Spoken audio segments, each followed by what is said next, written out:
Most history is guessing and the rest is prejudice. நன்றாக கவனிக்க வேண்டும். Most history is guessing and the rest is prejudice. ஏனென்றால் தொன்மை காலத்தில் என்ன நடந்தது என்பதையெல்லாம் நாம் அவ்வளவு துல்லியமாக பேசிவிட முடியாது. எனவே வரலாற்றின் பெரும் பகுதி என்பது கெஸ்ஸிங் தான். நீங்கள் சில அடிப்படைகளில் யோசிக்கக்கூடியவற்றை முன்வைக்கிறீர்கள், மற்றவற்றை prejudice உங்களுடைய விருப்பு வெறுப்பு சார்ந்தும் அதை சொல்ல முயல்கிறீர்கள் என்று அவர் சொல்வதைத்தான் முதலில் நான் குறிப்பிட விரும்புகிறேன். இப்பொழுது நீங்கள் அடிப்படையிலிருந்து நாம் கொஞ்சம் பார்ப்போம்.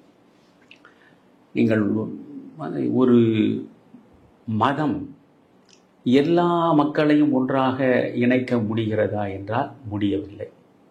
சான்றாக சொல்வதென்றால் ஜெர்மனியை பொறுத்தவரையில் புராட்டஸ்டன்ட் மதம்தான்